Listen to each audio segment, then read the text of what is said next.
Good morning friends. स्वागत है आपका आपके अपने YouTube channel study with Ravi Thakur पर। चलिए आज की द हिंदू एडिटोरियल वोकैबुलरी की शुरुआत करते हैं। डॉक्यूमेंट के पीडीएफ के लिए आप मुझसे टेलीग्राम ग्रुप पे जुड़ सकते हैं। मेरे टेलीग्राम ग्रुप का नाम है स्टडी विद रवि ठाकुर, तो इस डॉक्यूमेंट का पीडीएफ आपको टेलीग्राम ग्रुप पर मिल जाएगा। चलिए शुरू करते हैं वोकैबुलरी। आज की वोकैबुलरी का पहला वर्ड है ट्रूस। ट्रूस यहाँ पे नाउन की तरह यूज हुआ है। इसका मतलब होता है कुछ समय के लिए किसी झगड़े को, किसी विवाद को या किसी युद्ध को अस्थायी रूप से विराम दे देना। माफ कीजिएगा, यहाँ पे थोड़ा सा टाइपिंग मिस्टेक हो गई है। है यहाँ पे अस्थायी रूप से विराम दे देना, टेम्परेली उसको रोक देना, उसको बोला जाता है ट्रूस। अगला शब्द है रिटरेटेड। रिटरेटेड यहाँ पे वर्ब की तरह यूज हुआ है। इसका मतलब होता है किसी बात को बार बार दोहराना, उसको जोर देकर बलपूर्वक बार बार कहना, उसको बोला जाता है रिटरेटेड। अगला शब्द है स्टैंड ऑफ। स्टैंड ऑफ यहाँ पे नाउन की तरह यूज हुआ है। इसका मतलब होता है दो कोई पक्ष हैं, दो कोई गुट है, उनके बीच में गतिरोध की स्थिति होना, किसी भी नतीजे पर वो ना पहुंच रहे हो, उनके बीच में गतिरोध की स्थिति होना, उसको बोला जाता है स्टैंड ऑफ। अगला शब्द है अनेवरिंग।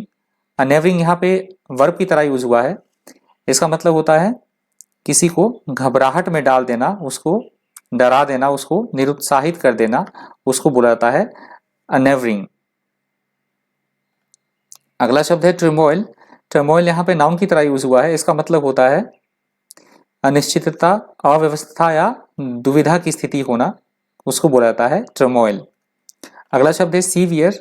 सीवियर यहाँ पे एडजेक्टिव की तरह यूज हुआ है। इसका मतलब होता है ऐसी कोई बात या ऐसी कोई स्थिति जो बेहद गंभीर हो, कष्ट देने वाली हो, कष्टप्रद हो, उसको बोला जाता है सीवियर। अगला शब्द है रिबेलियन। रिबेलियन यहाँ पे नाउन की तरह यूज हुआ है। इसका मतलब होता है अपनी ही राजनीतिक पार्टी के साथ बगावत करना या सरकार को बदलने की कोशिश करना, उसको बोला जाता है रिबेलियन। अगला शब्द है ग्रीवांसेस। ग्रीवांसेस यहाँ पे नाउन की तरह यूज हुआ है।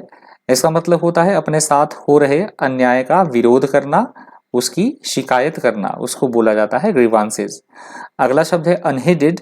अनहेडेड यहाँ पे एडजेक्टिव की तरह यूज हुआ है। इसका मतलब होता है किसी बात को ज्यादा महत्व ना देना, ज्यादा इंपॉर्टेंस ना देना, उसको अनसुना कर देना, उसको बोला जाता है अनहेडेड। अगला शब्द है इंटरवेंशन। इंटरवेंशन यहाँ पे नाउन की तरह यूज हुआ है। इसका मतलब होता है हस्तक्षेप करना, व्यवधान डालना, किसी भी काम में बाधा डालना, अड़ंगा डालना, या हम बोल सकते हैं कि दो पक्षों के बीच कोई बीच बचाव करना, उसको बोला जाता है इंटरवेंशन। अगला शब्द है एम्पेल। एम्पेल यहाँ पे वर्ब की तरह यूज हुआ है। इसका मतलब होता है किसी को कुछ करने के लिए बाध्य करना, या हम बोल सकते हैं उसको किसी काम के लिए प्रेरित करना, उसको बोला जाता है इंग्लिश में एम्पेल। अगला शब्द है अबाइड बाय। अबाइड बाय यहाँ पे वर्ब की तरह यूज हुआ है। इसका मतलब होता है अबाइड बाय वर्ब भी होता है और ईडियम भी होता है। अबाइड बाय इसका मतलब होता है किसी कानून या नियम को मान लेना, उसका अनुसरण करना, उसका पालन करना, उसको बोला जाता है अबाइड बाय। अगला शब्द है आर्बिट्रेशन। आर्बिट्रेशन यहाँ पे नाउन की तरह यूज हुआ है। इसका मतलब होता है दो व्यक्तियों या दो पक्षों के बीच विवाद या झगड़े की स्थिति को समाप्त करने के लिए, खत्म करने के लिए कोई डिसीजन लेना, उनके बीच में मध्यस्थता करना, उसको बोला जाता है आर्बिट्रेशन। जज करने के लिए, उनको कोई डिसीजन लेने के लिए, दैट इज कॉल्ड आर्बिट्रेशन। अगला शब्द है रिलक्टेंट। रिलक्टेंट यहाँ पे एडजेक्टिव की तरह यूज हुआ है। इसका मतलब होता है किसी काम को ना करने की इच्छा प्रकट करना, हम वो काम, कोई काम ना करना चाह रहे हो, उसके लिए इच्छा जाहिर करना अपनी, तो उसको बोला जाता है रिलक्टेंट। अगला शब्द है अबंडेंट। अबंडेंट यहाँ पे एडजेक्टिव की तरह यूज हुआ है। इसका मतलब होता है किसी भी चीज का बहुत बड़ी मात्रा में होना, भरपूर मात्रा में होना, उसको बोला जाता है अबंडेंट। अगला शब्द है क्विबलिंग। क्विबलिंग यहाँ पे वर्ब की तरह यूज हुआ है। इसका मतलब होता है किसी छोटी सी बात पर विवाद या झगड़ा पैदा कर देना या झगड़ा पैदा हो जाना, उसको बोला जाता है क्विबलिंग। जो कि अनइम्पॉर्टेंट हो, कोई ज्यादा इंपॉर्टेंट बात ना हो, उसको बोला जाता है क्विबलिंग। और आज के वोकैबुलरी का अंतिम शब्द है ऑब्लिगेशन। ऑब्लिगेशन यहाँ पे नाउन की तरह यूज हुआ है। इसका मतलब होता है किसी काम को करने के लिए कानूनी बाध्यता होना, या तो हम उस काम को करने के लिए कानूनी तौर पर बाध्य हैं, और या हम नैतिक तौर पर उस काम को करने के लिए जिम्मेदार है, हमारी वचनबद्धता है उस काम को करने के लिए, कर्तव्य है हमारा, उसको बोला जाता है ऑब्लिगेशन।